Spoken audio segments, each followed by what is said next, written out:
Welcome to Weekly News Highlights, where we wrap up your week with a glimpse back into what went on in the past week.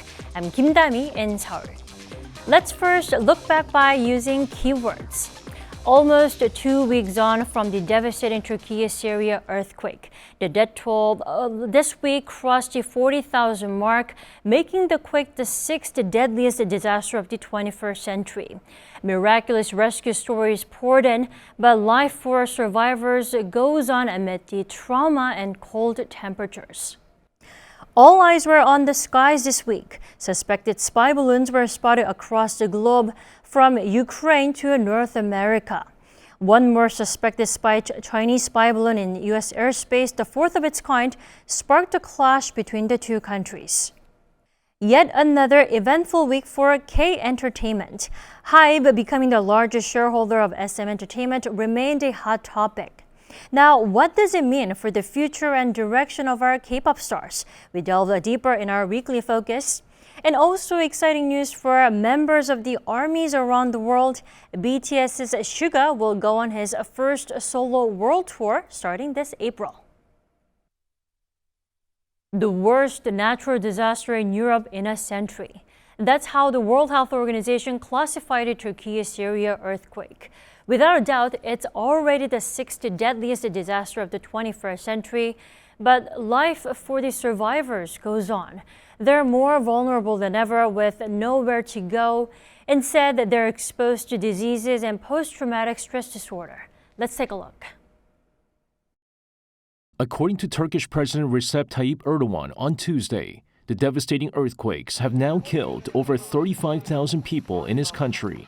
Syrian officials say over 5,800 people have been killed, meaning the total death toll from the two countries has now surpassed 41,000.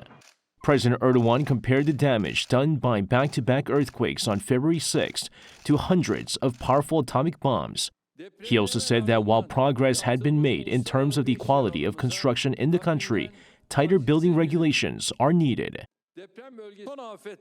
The fact that 98% of the buildings that collapsed in the latest disaster are ones that are built before 1999 shows the progress we made in the standardization of buildings and inspections.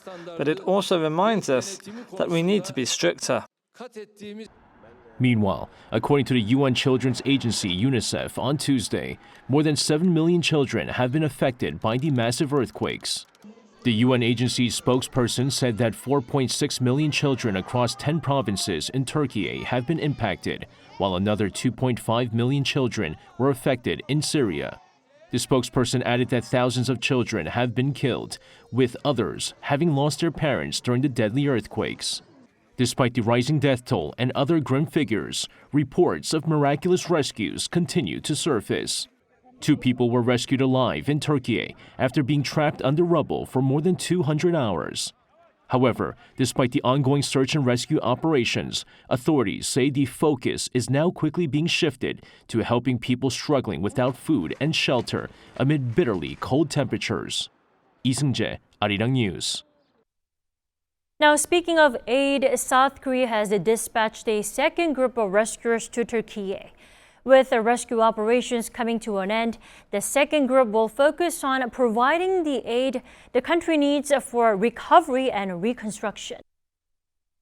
But not all survivors are getting the help and support they're in much need of, especially those in Syria.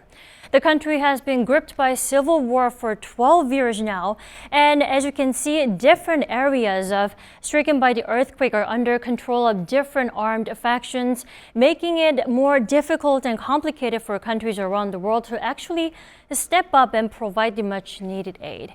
And the worst hit area is, as you can see, is the jihadi rebels.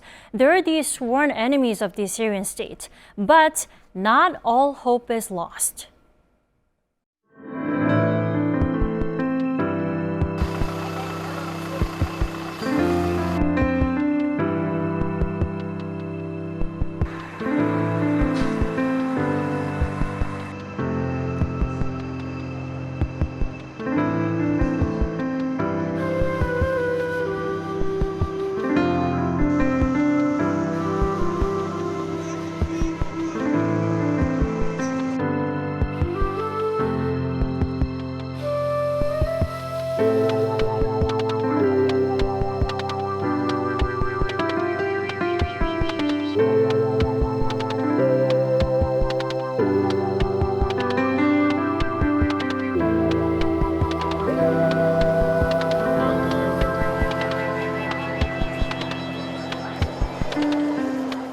we need 400 million US dollars to reach approximately 5 million people who are in desperate need of humanitarian aid right now.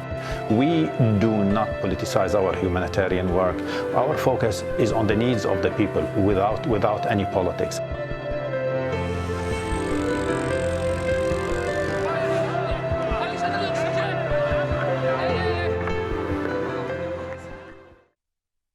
Spy balloons were once again a hot potato between Washington and Beijing this week. Let's go back to Sunday. That's when the U.S. took down yet another flying object over its territory. US military forces have shot down another unidentified flying object near the Canadian border, hovering over Lake Huron. According to US congressmen who are briefed by the Defense Department, the US Air Force and National Guard shot down another aerial object on Sunday, swiftly, safely and securely. Government officials, when questioned by media, would not comment on whether the object resembled a Chinese surveillance balloon that was shot down earlier this month, which the US intelligence community had linked to a program run by China's People's Liberation Army to spy on foreign military assets. This marks the fourth aerial object to be spotted and shot down from North American airspace this month, with the US and Canada on high alert over air incursions. Washington's Federal Aviation Administration closed airspace twice over the weekend and scrambled military jets. Canada also shut down airspace near Ontario on Sunday after an unidentified object was spotted hovering over Yukon territory. It was shot down by a US F-22 fighter jet. Canadian authorities say the object was cylindrical and smaller than the Chinese balloon discovered off the coast of South Carolina, but was similar in appearance. They say they would not speculate on the origin of the object and stop short of calling it a balloon. Amid allegations of spying on foreign powers, Beijing's foreign ministry claims its balloon shot down near South Carolina was a civilian weather balloon which had veered off course. Both US and Canadian investigators are searching for the remains of the flying objects for a full analysis. Arirang.News. So far, a total of 4 unidentified objects were shot down by the U.S. military, apart from the very first one shot down on January 28th. The U.S. National Security Council said the flying objects could have been just big balloons tied to use for commercial or benign purposes. U.S. authorities also made it very clear that they were not of alien origin. But things heated again on Monday when China insisted that the U.S. also sent spy balloons into its territory not once but more than 10 times since the start of 2022. U.S. strongly denied it. Instead, U.S. President Joe Biden spoke up about the whole spy balloon dispute for the first time this week. Here's what he had to say. U.S. President Joe Biden has said he does not apologize for shooting down earlier this month what Washington has called a high-tech Chinese spy balloon. On Thursday, in his most extensive public remarks on the incident, the president added, however, that he will talk with Chinese leader Xi Jinping on the matter. We're not looking for a new Cold War, but I make no apologies, and we will compete. And we'll responsibly manage that competition so that it doesn't veer into conflict. He said that particular balloon was used for surveillance, but that the 3 other aerial objects that the U.S. military shot down in the following days were likely not foreign spy crafts. They tracked 3 unidentified objects, one in Alaska, Canada, and over Lake Huron in the Midwest. I gave the order to take down these 3 objects due to hazards to civilian commercial air traffic and because we could not rule out the surveillance risk of sensitive facilities. Biden has come under mounting pressure from both the Democratic and Republican parties to share more national intelligence on what he says was an incursion from China. And we shot it down, sending a clear message. The violation of our sovereignty is unacceptable. We'll act to protect our country, and we did. It has caused a diplomatic rift with Beijing, with Secretary of State Antony Blinken recently even canceling a rare visit to China. Beijing has accused Washington of overreacting, claiming that the balloon was a weather balloon that flew astray, and that American balloons had flown over Chinese territory, which the Biden administration denies. 한성우, 아리랑뉴스. Now, the whole spy balloon drama wasn't just between the US and China. Japan also said Tuesday that the country spotted 3 unidentified flying objects over its territory from 2019, which it strongly suspects to have been Chinese spy balloons.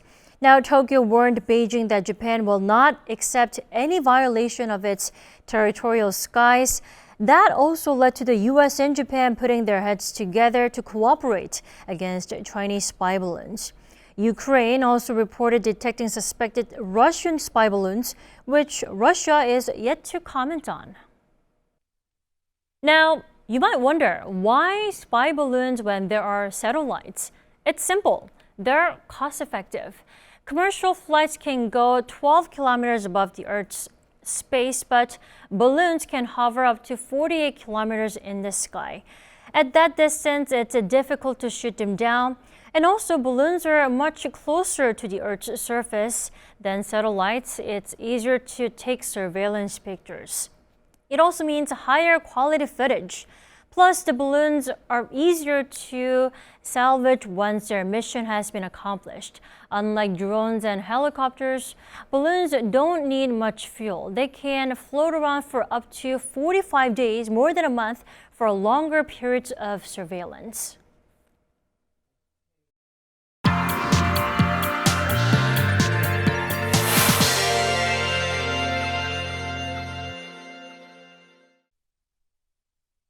It's not weekly news highlights without K-pop news. The biggest buzz this week was a developing story from last week, the possible merging of South Korea's 2 entertainment giants, HYBE, that houses BTS, and also traditional heavyweights SM Entertainment.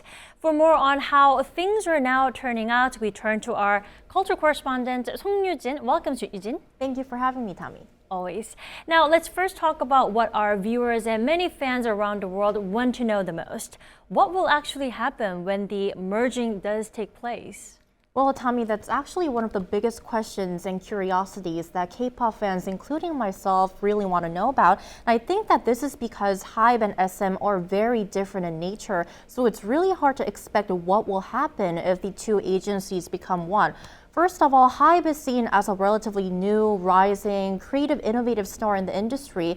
That's because it only started gaining attention a few years ago when BTS rose to global stardom. But on the other hand, SM is regarded as the pioneer of K-pop, having a long history of star making. Starting from representing the very first generation of K-pop stars like HOT and SES, SM possesses a stellar lineup of artists like Girls' Generation, Super Junior, SHINee, EXO, NCT, and now aespa. And to really solve my curiosity, I asked an expert about how this merger will possibly change the K-pop landscape. Take a listen. This could create an unprecedented mega K-pop agency that could help K-pop reinforce its dominance on the global stage. It could also help artists under the 2 labels gain more international recognition. On the other hand, the merger could limit K-pop's diversity in terms of music style. It could also take away the spotlight that could have gone to other agencies and artists. Right, so much distinct characteristics between the 2 giants, but also the matter was not just a local matter this past week. The 4 media outlets were quick to actually react to the story. What were their reaction? Well, I can definitely say that foreign media outlets, they're keeping a close eye on how the situation is unraveling, as both agencies are currently at the top of the K-pop industry. And to name a few examples, citing experts in the music industry, CNN reported that if this deal is struck, it could put HYBE in the same league as the so-called Big 3 major record labels, which refer to Sony, Universal, and Warner Music. Reuters, also citing a music critic, wrote that SM's long legacy of artists will benefit HYBE commercially. Also, Bloomberg says HYBE has jumped into the middle of the messy corporate battle, allying with the godfather of K-pop, Lee Soo-man, who is the founder of SM Entertainment. Other outlets like Billboard are keeping track of what's happening and reporting the latest on the issue as well. Right. Lots of excitement and also concerns on the developing story yet. And now, briefly, let's talk about what will actually happen next now, because it seems like there's a rocky road ahead to make the actual merging deal to happen, right?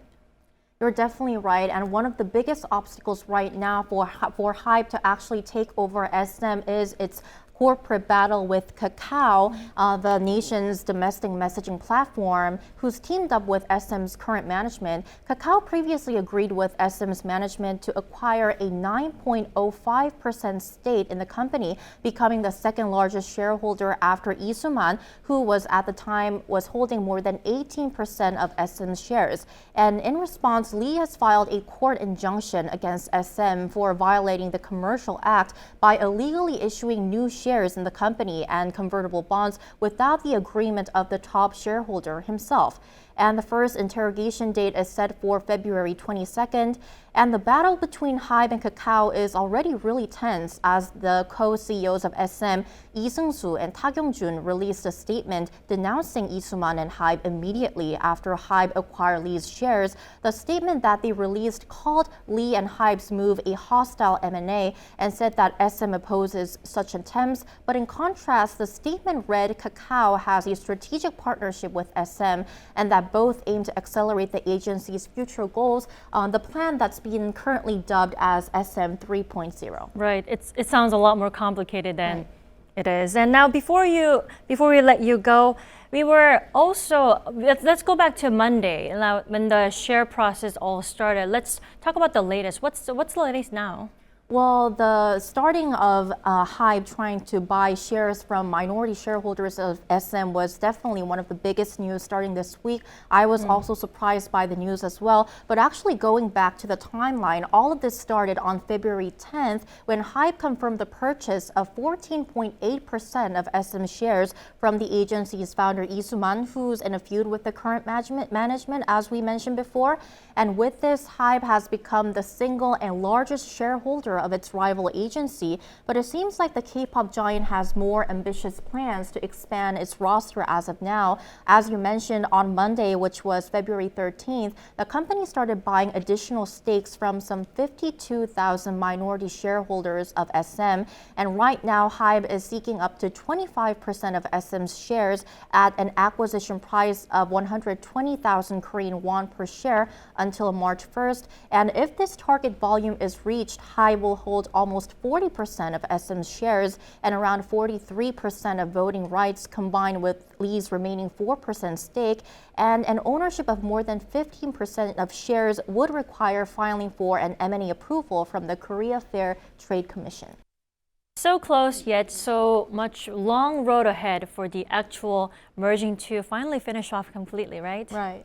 Well, speaking of K-pop now, I remember you covered something interesting again this week. What was it about? Well, first of all, I'm really glad that you enjoy my news report, Dami. I always do. And K-pop stars, they're actually on a roll not only in their field of expertise, which is music, but also in high-end fashion. So I wanted to really find out what makes them so desirable for luxury brands. So I took a closer look at this trend and the reasons behind it. K-pop stars are no longer just sweeping music charts and trophies. They've become front and center of the fashion industry. It's no longer a question of whether we'll see K-pop artists sitting on the front row of fashion shows as the faces of luxury brands. It's now who will be the next to do so. This is, of course, thanks to the K-pop boom that erupted in the 2010s, as well as other breakout K-content like Squid Game and Parasite. And the artists themselves have just the right mix of skills that brands are looking for.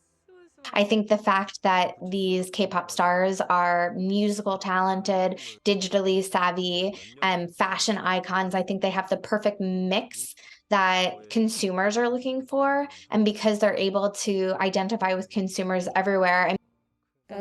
K-pop stars these days actively interact with their fans. This has strengthened the bond between them, making fans want to follow what their celebrities do and wear even more. At last season's Paris Fashion Week, Dior ranked #1 of all shows in terms of media impact value, a term that assigns a dollar value to every post, interaction, or article regarding the event. 10% of Dior's media impact value was from Korean stars. The growing domestic market is another reason why mega brands are seeking K-pop partnerships. A report by financial services company Morgan Stanley shows Koreans were the world's biggest spenders on personal luxury goods per capita last year.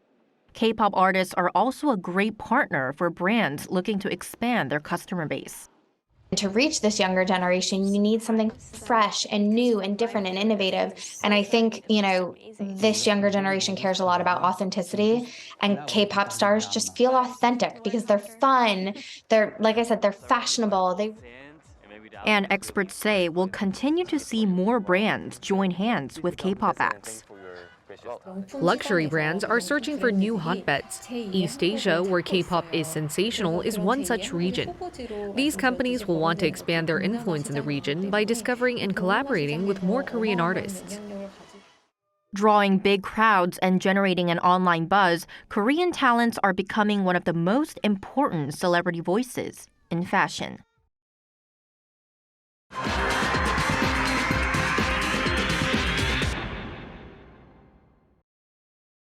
So more on K-pop and K-content. Great news for members of the armies around the world. BTS's Suga will embark on his first solo global tour this April, kicking off the tour that spans New York to Bangkok. He'll wrap up his tour here in South Korea in June. This could be one of the last opportunities for you to enjoy his live music before he goes off to serve his military duty. Looking for something to binge watch on Netflix this weekend? Well, how about Physical 100? It's a Korean reality survival TV show. It is #1 spot on Netflix's non-English TV show chart this week. Views in 78 countries spent a total of 41.6 million hours watching the hit show between February 6th and 12th. The show has spent 3 weeks since its release in the top 10. The show features 100 contestants competing against each other, aiming for a cash reward of around $235,000.